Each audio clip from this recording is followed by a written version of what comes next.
Hey guys, and welcome back to another Overwatch video. In this one, we'll be taking a look at progression history of a certain hero. In this case, we'll be talking about the one and only Widowmaker. Now, to keep in mind, let me tell you about how I had to go about picking this hero. I needed someone who was overpowered during the beta in the early stages, but then continued to stay powerful even throughout all her changes. And the most important part is that no matter what meta she was placed in, even if she wasn't at her peak, she was still viable. And that was such a tricky thing to do. I asked Masters, Grandmasters, and Top 500s to help me out in choosing a hero that they thought was always viable or always okay to play throughout all of Overwatch's history, since it was released till now. And that's the hero that I would deem OP and make a progression video about. Now, I'll be honest, when I first wanted to do this, I did not expect to end up on Widowmaker. However, after piecing everything together and making some strong points for myself, as well as high-ranked players telling me why they think Widowmaker was always powerful, I was convinced, and this is now where we are. So here is a progression video on Widowmaker and why she has always been so powerful.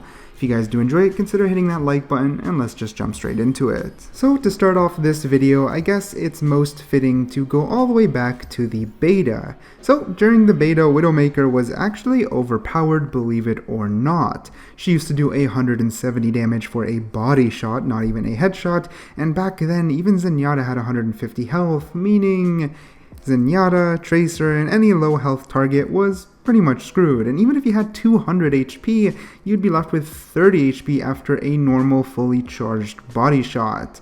Now, this only got worse, since back then there was something called a Pocket Mercy, and while Pocket Mercies still do exist consistently today, when a Pocket Mercy stayed on the ass of a Widowmaker, it was pretty harsh. That means you could one-shot body shot 200 HP foes, and that was something that a lot of people were quite frustrated about for obvious reasons. Now, if you had a Pocket Mercy and you were aiming down your scope and you hit a headshot, then in the beta, even a Reinhardt would go down in a single click. So I think it's safe to assume, even if you were an okay Widowmaker, a good or an expert Widowmaker during the beta, you were playing quite an overpowered hero. While on the topic of the Widowmaker beta, infrared sight was a little bit different. So as you can see even on the footage here, as the ultimate's going, her charge is already at 15%. On top of just being a lot of a much lower charge back then, this meant that infrared sight was up extremely fast. I mean, look at that, there you go, 2 kills, it's already at 66%, and she just used it, already at an 80. I'm literally talking, and I can't talk as fast as this Widowmaker during the clip is going to get her ultimate. So yeah, you had insane damage and basically wall hack every minute. So yeah, I mean, I think you guys are getting the picture. However, that's enough about Widowmaker during the beta phase. Onward from there, not too much has actually changed. Well, don't get me wrong, actually a ton was changed. Her damage was significantly reduced, the charge up timer took longer to actually charge up, meaning you had to wait longer between each shot. Her ammo was also nerfed, so you had less shots before having to reload, and her infrared sight was as well nerfed, all during 2015-2016. So they took Widow and really tried to drive her to the ground. And things only continued. I mean, it was only in 2018 where the grappling hook cooldown was increased from 8 seconds to 10 seconds in order and hopes that Widowmaker would fall down easily because she can no longer reposition herself as frequently. But she stayed on both feet, and if that is not a testament to how powerful she is, I'm not exactly too sure what will be. I mean, don't get me wrong, she definitely has her weak points and definitely has her counters, but this isn't about exactly Widow being weak against Winston or something. It's about how a good Widowmaker can avoid these weaknesses by hooking away, double headshotting the Winston in the air, because until now her headshot still does a whopping 300 damage, meaning no hero, not even tank, is safe from a powerful Widowmaker. Now, I'm 300% sure that you guys are sick of hearing the same old statement, Widowmaker is strong in the right hands, but it's just unfortunate because this is the truth. Widowmaker is extremely powerful, but only in the right hands. And when we say right hands, we mean decent game knowledge so you have good positioning and mainly amazing aim. Because if you can be landing those headshots, you're literally talking about 300s, right? You're landing 300s. Any squishy is gone, which allows you to make a very, very, very easy pick, and any tank will be gone in 2 hits. Now you might be telling me, well, you know, there's healers and there's this and that. Overwatch is not static, and that is 100% true. But again, this is why we emphasize in the right hands, because a good Widowmaker will get rid of these supports before targeting anyone because they know that a healing can counteract her damage. Though it's time to wrap around back to the single most important part of Widowmaker, which is her output, of course, of raw damage and more so burst damage, right? Not consistent damage, burst damage. And the thing about her headshot is that it will kill basically anyone, even a 250 HP target. It kills anyone except a tank, right? That's the truth. It'll kill anyone except a tank. That means a good Widowmaker in a good position basically has the free reign to choose who she needs to pick off. And anyone with decent game knowledge will know what the weak point of the enemy team is, and the Widowmaker will then begin to aim for that weak point. Meaning that as long as the Widowmaker is super focused and picks off the right target, it allows the entire allied team, so your own team, to jump in. You can create opportunities as Widowmaker from like a million miles away. If I pick off the Zenyatta, and then I pick off their Mercy, I can say both healers are down, and that would allow my team to jump in with a 6v4, and the enemy has no healers. You can set up team fights that are basically free, basically victorious every single time, as long as you get it done right. Now, the funny thing about all this is, as I speak, it's like I'm making it sound easy. It's like I'm making Widowmaker sound so overpowered that what I'm saying is super easy, just set up free team fights at the end, GG, free SR. We know that's not the case. Again, I'm sorry to repeat myself, in the right hands. You need to be an excellent Widowmaker.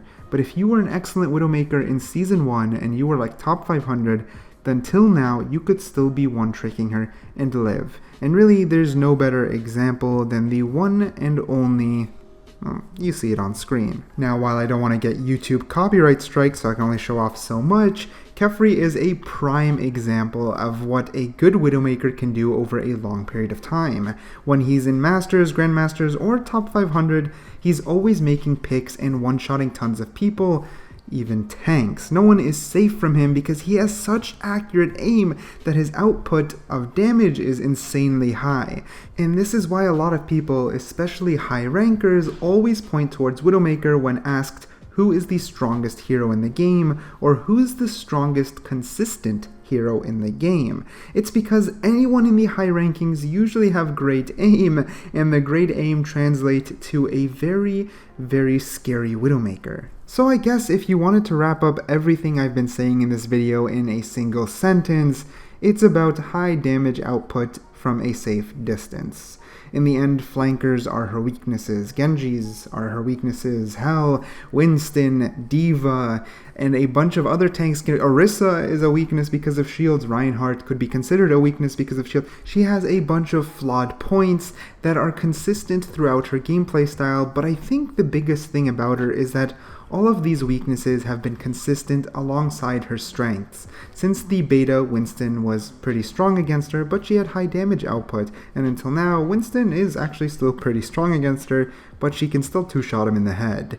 And people have adapted and learned how to play around this, meaning that great Widowmakers have only ever gotten better. Now, in attempts to make myself my own counter-argument, you might tell me, well, this is kind of silly because any amazing player will make any hero broken, right? Which could be a fair point. Just keep in mind I'm saying could. You could say an amazing Pharah will, well, destroy everyone because she has high damage output and great splash damage.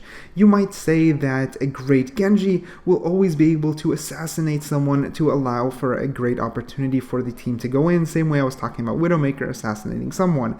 And to that, I don't disagree, but it's just not on the same level as Widowmaker.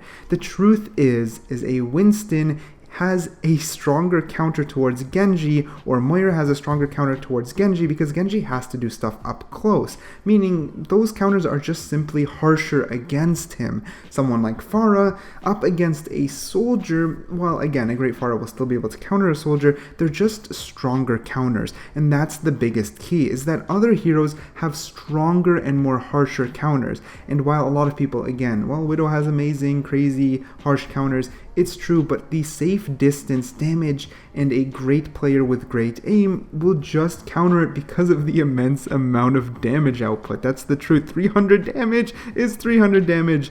I think you guys are getting the point though. If you guys disagree with anything I said in this video, just leave it down below. This is the cool things to discuss. These are the best things to discuss, and they make things extremely interesting. But anyways, if you guys enjoyed the video, hit that like button. If you want me to make more, let me know in the comments. I was thinking about making one for Hanzo, so if you'd like to see that, let me know. But yeah, anyways, thank you so much for watching, and I'll catch you guys in the next one.